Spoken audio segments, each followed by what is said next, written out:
Hello mga kalonger. Good morning po mga kalonger. So araw na naman ng Monday ngayon mga kalonger. Magtutos tayo ng Luisita Tarlac mga kalonger. So second toss ng mga Warriors natin ngayon. So medyo tirik na po yung araw mga kalonger. Late na naman tayong nagising. So eto na po mga Warriors natin. Kukunin na po natin.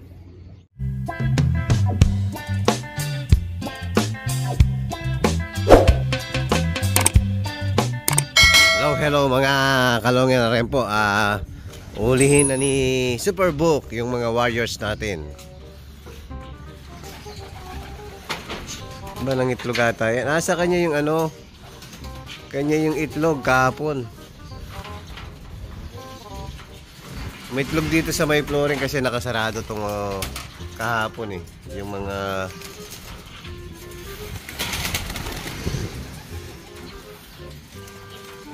ayan, bahala na si Superbook. Kabisado naman yung ano. Dinagyan natin ng tanda na pulang clip mga kalonger yung lahat ng uli ni Superbook. So hindi naman po malilito si Superbook. May tanda sila.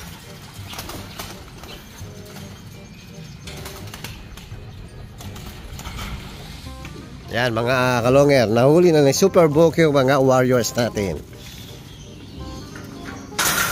Yan, pababa na po tayo mga kalonger. Time check po 8:30 na. Ayan, tirik na tirik ang araw. So tara, let's po mga kalonger. Hello mga kalonger. So nandito na po tayo sa may Luisita exit. So dito lang tayo sa gigilid lang tayo dito sa tabi mga kalonger. So nandito tayo, kalalabas lang natin sa toll gate exit. Yan, papahinga muna natin ng konti yung mga Warriors natin. Mukhang nagpakawala ka na.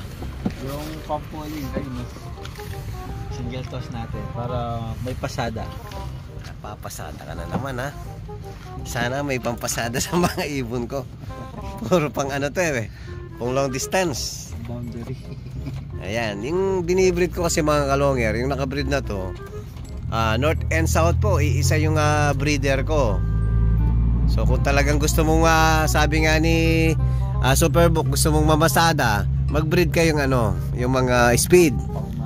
Oh. So ngayon mga iilan tayong breed na mabibilis. Tatry natin yung mga anak nila pang norte. Or pwede rin pang south, kaya lang pang pooling lang talaga. Titingnan natin kung sino yung mabibilis natin na next na mabibreed. Sana meron.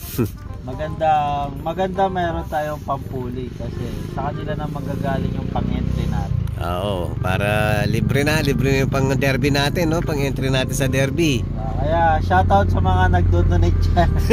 Kasama na ako doon. Huwag kayong magsama mag-donate, lalo na sa pooling. Ayan si Superbook mga kalonger, bawat karera naghahanap buhay sa pooling. Yan, sabi niya nga pangpasada. Yan, time check po 9:30 na. Sobrang tirik na po ng araw. So sinusubukan na natin kasi summer race po. Summer ang labanan. So mainit ang labanan. Ngayon pa lang inaano ko na sa mainit yung mga Warriors natin para pagdating ng ibon natin, titingnan natin pagdating natin sa loop kung mauuna tayo, makikita natin kung inihingal ba o may nahihirapan yung mga ibon natin. Idol Jack Tamayo, Reggie Cruz. Oh, yan. Reggie Cruz, idol mo si Reggie Cruz. Anak na nang binigay sa yan. Oo, ito. 4 months lang, no? 4 months lang yan. Magpa 5 months. Oh, magpa 5 months. Isasabak na sa summer ni Superbook. Kamukha pa rin, no? Bukan natin. Matigas ulo nito pero tingnan natin kung hanggang saan yung tigas ng ulo. Yan, idol. Major Pain. Pero gana rule siya, tingnan mo, dire-diretso. Oo nga, no? Ganda, ganda. Purang mukhang namamasada din, Mabibilis yung mga linyada. Kasi yung sinubukan mo, mabibilis. Oo, mabibilis kasi. Dumadapo lang sa harap ng bahay. So, ito sa atin pagsasabay-sabayin ko natin ang akin relax muna sila ng konti mga kalonger. Kay Superbook yan, isa-isa yung tinos. Yan mga kalonger, hello. I-release na yun sa atin. Sabay-sabay ko na lang muna. Mainit na kasi. Maganda yung lipad na ibon natin, oh. Sana makumpleto uwi nila.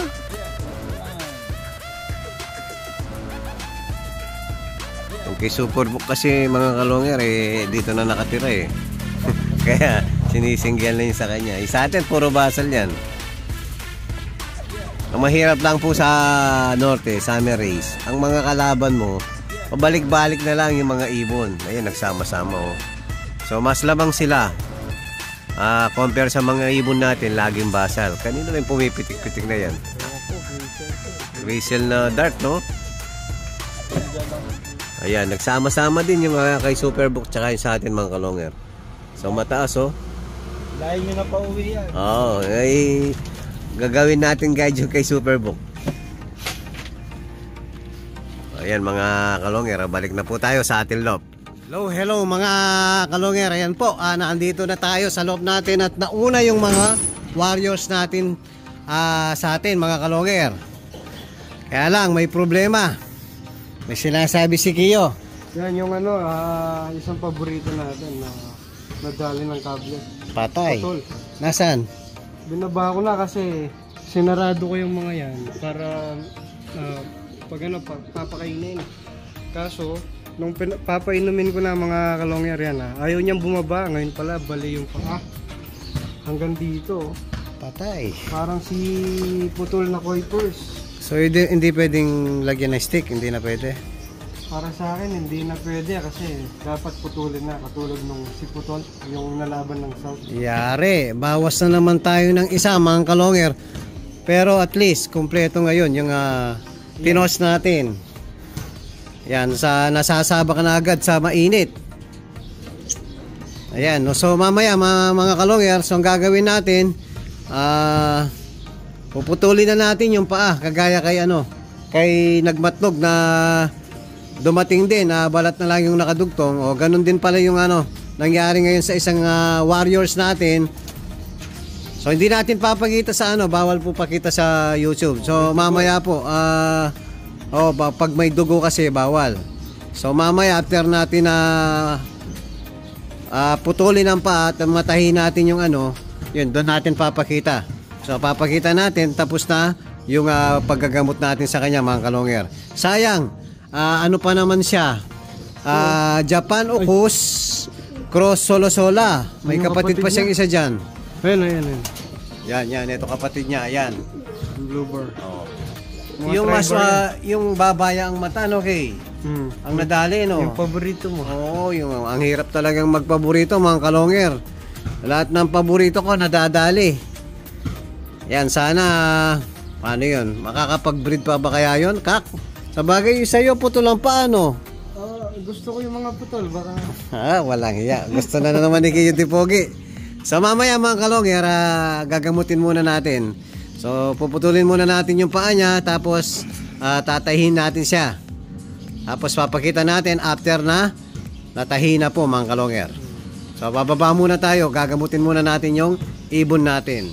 Hello mga kalonger. Ayan po si Japan Ukus Cross Solosola. Yung tinos natin kanina. Ayan, kawawa po yung ibon natin.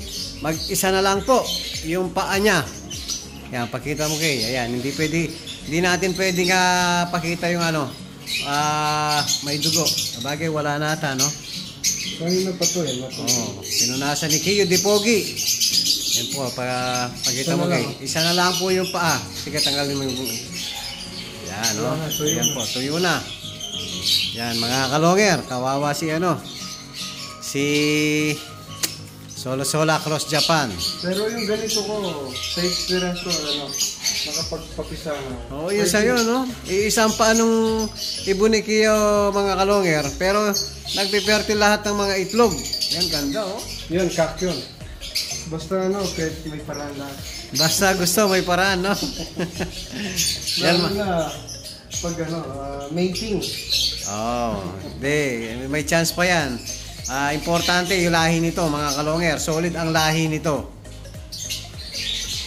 Pinapatabi ni Uncle Tito Mike ko yun. Ito, dapat kinokorsonada kasi. Yan, nadali. Pambato pa naman natin, oh. Wala na.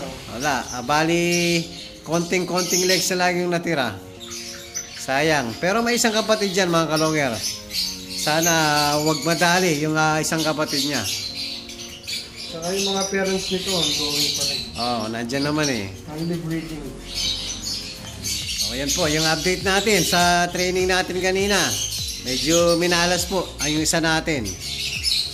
Yung, kung bago pa lang kayo sa aking channel, huwag kalimutan mag-subscribe, like, and share at pagkipindot na rin po yung notification bell, pati na rin po yung all para updated kayo sa mga bagong video natin. So yun lang po mga kalonger, maraming salamat po, keep safe, and God bless.